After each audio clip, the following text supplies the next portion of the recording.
আপনারা দেখছেন বার্তা এক নজর। আবাস যোজনা বিতর্কে গ্রামবাসীদের হাতে মার খেলেন তৃণমূল নেতা।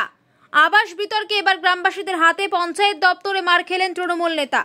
গ্রাম পঞ্চায়েতের তৃণমূল সদস্যের স্বামী ও আইএনটিটিইউসি ব্লক সভাপতিকে মারধর গ্রামবাসীর একাংশের। পাল্টা তৃণমূল নেতার বিরুদ্ধে কাটমানি চাওয়া ও মারধরের অভিযোগে সরব গ্রামবাসীরা।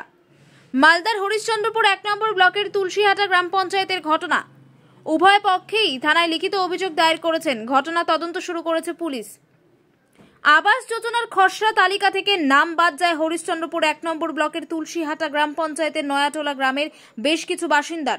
এই নিয়ে সিপিএম কংগ্রেস পরিচালিত পঞ্চায়েত দপ্তরে প্রধানের কাছে অভিযোগ জানাতে যান গ্রামবাসীদের একাংশ। সেই সময় পঞ্চায়েতে উপস্থিত ছিলেন নয়াটোলা বুথের পঞ্চায়েত সদস্য স্বামী আব্বাস আলী। বিতর্কের মাঝে তিনি বলেন, টাকা দিলে তবেই ঘর মিলবে, আর এতেই ক্ষোভে ফেটে পড়েন অভিযোগকারীরা। পঞ্চায়েত দপ্তরের মধ্যেই তাকে মারধর করা হয় বলে অভিযোগ। পাল্টা গ্রামবাসীরাও মারধরের অভিযোগ করেছেন। উভয় পক্ষই থানায় লিখিত অভিযোগ দায়ের করেছে। ঘটনার তদন্ত শুরু করেছে পুলিশ।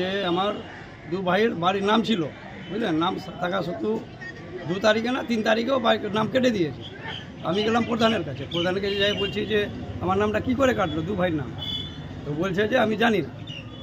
ততক্ষণে আব্বাস আলী ওখানে ছিল। থাকার পরে দেখছি এখন ভিডিও ক্যামেরা করছে। আমি ওকে বললাম যে ভিডিও ক্যামেরাটা কেন করছি, ভিডিও ক্যামেরা করে রাখলাম। ততক্ষণে আব্বাস আসে আমার গলা ধরে নিয়েছে, গলা ধরে যে নিচে করে দিয়েছে, বুঝলেন। আর এই আঙুলটার নুকরটা উঠে গেছে। কতজনে মারধর করেছে আপনাকে?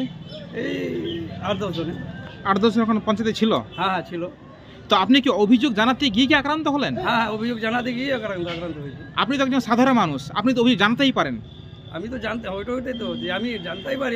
আমি জানালাম প্রধানকে।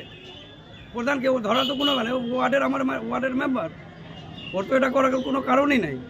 কিন্তু কি করে আমার উপরে ধরে নিল? ও ছিল, ওর ছেলেটি ছিল, সবটি। তাহলে সাধারণ মানুষ যদি অভিযোগ জানাতে গিয়ে যদি আক্রান্ত হয়, তাহলে সাধারণ মানুষ যাবে কোথায়? তাহলে ওই জন্য তো বলছি যে আমরা যাবো কোথায়? আমরা তো সাধারণ মানুষ। তাহলে এই যে নামটা আপনার ভাইয়ের যে কাঁচা বাড়ি থাকা সত্ত্বেও নামটা কেটে দিল, এর মূলে কি কারণ আছে, কি ভাবছেন? ভাবছি যে হয়তো টাকা পয়সা দিনই বলে নামটা কেটেছে।